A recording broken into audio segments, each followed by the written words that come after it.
మరి పోదాం పండి, ప్రజలకు పోదాం. ఇవాళ హైదరాబాద్కు మంచినీళ్ళు వస్తున్నాయంటే కాళేశ్వరం వల్ల. ఇవాళ 13 జిల్లాలకు సాగునీరు తాగునీరు అందుతుందంటే అది కాళేశ్వరం ప్రాజెక్టు వల్ల.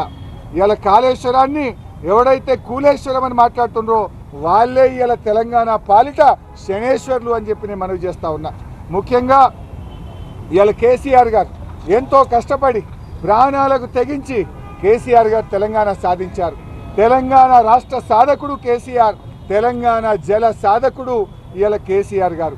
ఇవాళ ఏమంటుండే ముఖ్యమంత్రి గారు, ఏం శిక్ష వేయాలి, ఏం ఎంక్వైరీ చేయాలి అని పదే వాళ్ళు ఆల్రెడీ డిసైడ్ చేసుకొని వచ్చిండ్రు.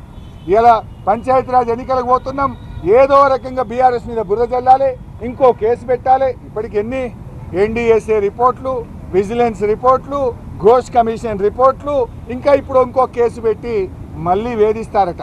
దేనికోసం శిక్ష చేస్తారు నాకు అర్థం కాదు. కేసీఆర్ గారు తన ప్రాణాలను ఫనంగా పెట్టి 14 ఏళ్లు పోరాడి తెలంగాణ సాధించినందుకు కేసీఆర్కు శిక్ష వేస్తారా? కరెంటు కోతలతో కూనరిల్లిన తెలంగాణకు 24 గంటల నాణ్యమైన కరెంటు ఇవ్వడం కేసీఆర్ గారు చేసిన తప్ప?